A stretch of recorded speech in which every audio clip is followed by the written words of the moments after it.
There is a story that came out yesterday, and it was being talked quite a bit about on Twitter.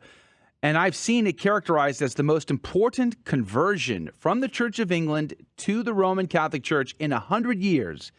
And that should be great celebration. And yet some of the Vatican are concerned and not happy about this. So to get the inside scoop, we've re-invited Dr. Jules Gomez to the program. Good morning to you, sir. Thank you again for being on our show. Good morning, Joe. Good to be back with you. And I'm very excited because I knew Dr. Michael Nazir-Ali personally as an Anglican priest. I respected him hugely. I was praying and hoping that he would become Archbishop of Canterbury. He was one of the two tipped off to be, picked by the Queen. And the Times on its front page smeared him so badly that he wasn't, he was just thrown by the wayside.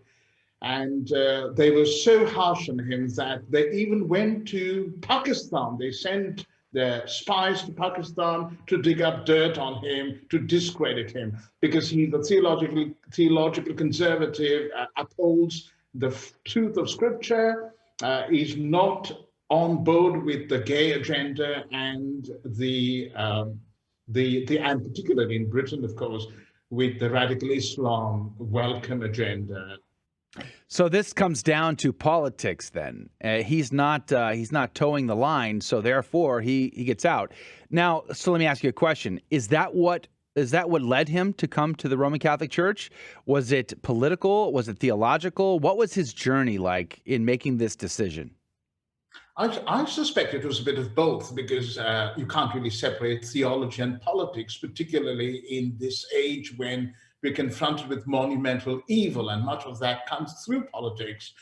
But now that's a very good question, because Michael comes from the evangelical stable of the Church of England, and the Roman Catholic Church wouldn't be a natural home for him as it was for the Bishop of Ebbsfleet, who converted last month. Bishop Jonathan Goodall was an Anglo-Catholic. So he virtually believed everything we believe as Catholics.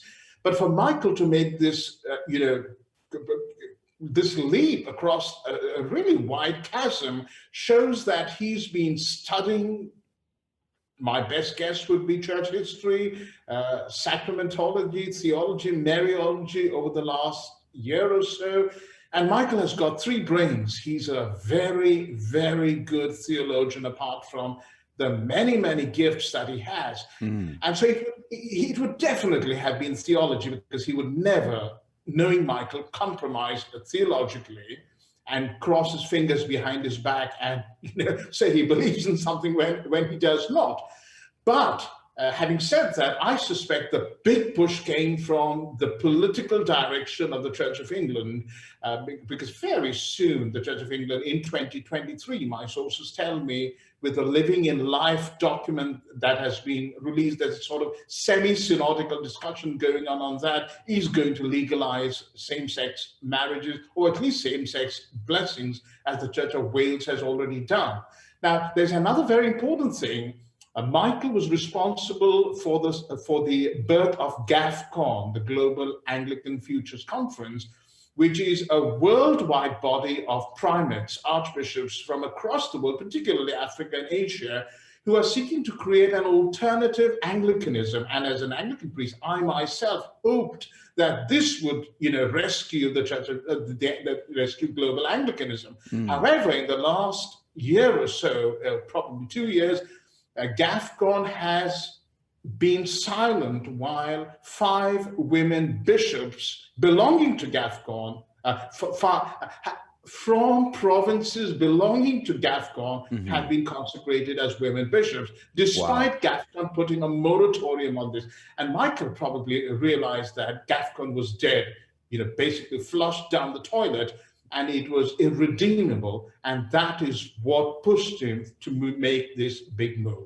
One thing that I was seeing on Twitter a lot, and something I've always had a little bit of trepidation about, is the expediency in which, whenever we have Anglican priests and bishops convert to Catholicism, they often nowadays, and since 2012, join the ordinariate of the chair of St. Peter. And for those who don't know, the ordinariate of the chair of St. Peter is a personal prelature from the Holy Father to allow Anglican communities to retain their patrimony, but be in full communion with the Catholic Church. My only concern about that, or one of the concerns I have about that, is the expediency in which they ordain these priests. It's common for it to be said that whenever a convert becomes Catholic, they should wait 2 years before they even begin discerning whether or not they should become priest. Is he going to be ordained in a rapid fashion? And if so, is this a concern? Right, Adrian. Now, that is, again, a very good question, because they actually don't ordain priests rapidly. They make ex-Anglican priests wait for so long, and some of these are in their 60s, 70s. Some of them don't have the financial means to support themselves. Many of them have had 30, 40 years of experience as clergy, very good clergy, if I may say so. The sad thing, the disappointing thing, is actually they don't. And Bishop Gavin Ashenden, chaplain to the Queen, who came over around the same time as I did, around 2 years ago, he's been sort of, hung out to dry. They're just taking their own time. Of course, he did not join the ordinariate. His bishop invited him to join personally. And we were told that his documents would be sent to the CDF. They never got there, apparently. What surprises me, actually, is the rapidity with which Michael is being ordained. He's being ordained on the 30th of October. Oh, wow. And I am asking the question, why this discrimination? Why is there a deal that has been done by somebody in high places? So why is it that you may get a very holy priest who may be a very good theologian with many years of experience, but is not as high profile as Michael, and he is put, to wait for 2 years, 3 years, 4 years. In one case, I know a priest, an American priest, who's a very bright theologian, now a Catholic priest. I won't name him, but he was kept waiting for years and years and years.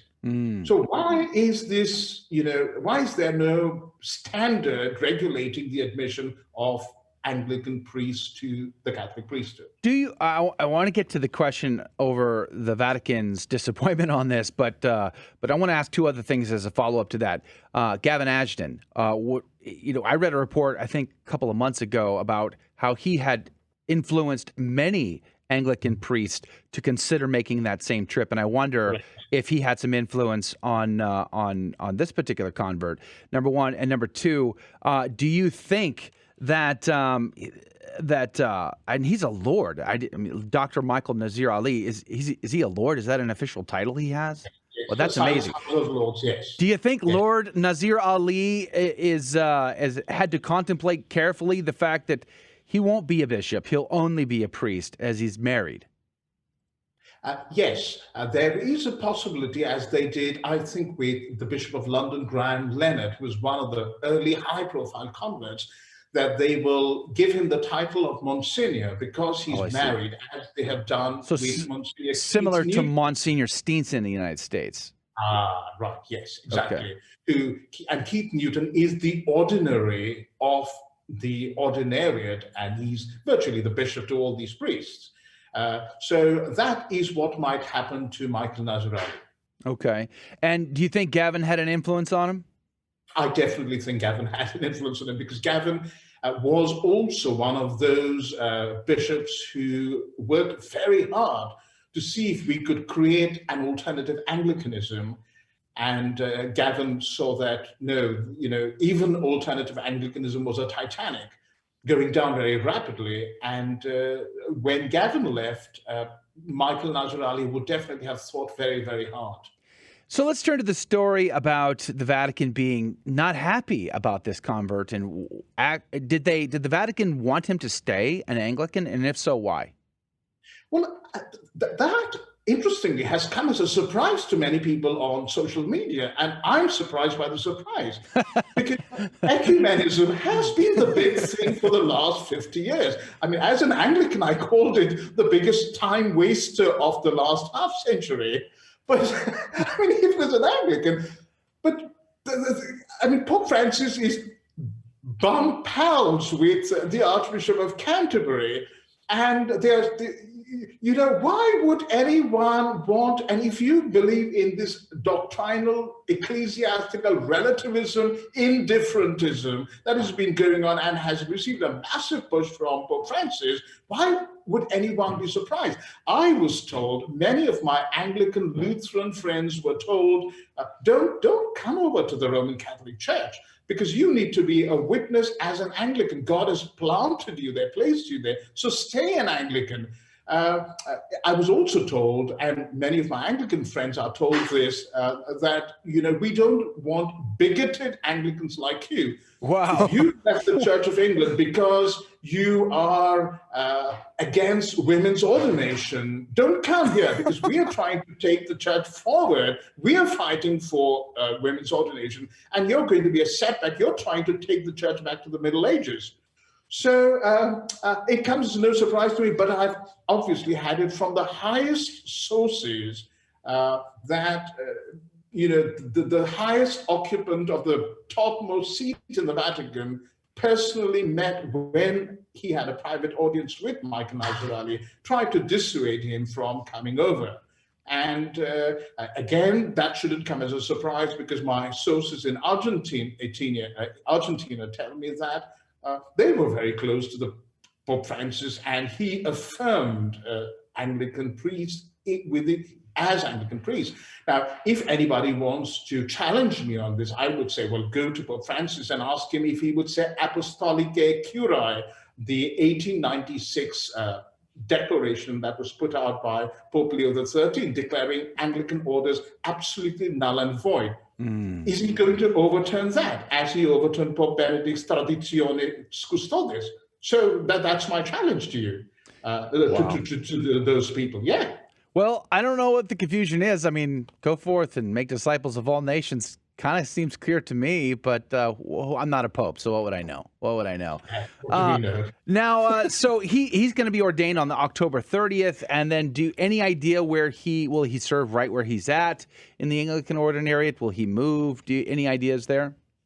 I think he will serve right in the Anglican ordinariate, and the Anglican ordinariate, to its great credit, is wonderfully flexible. They realize they're dealing with lots of, independent-minded Anglican priests who came over to the Catholic Church. And there's a certain amount of freedom. So Michael has a marvelous ministry about persecuted Muslims. Okay. I suspect he might be doing that.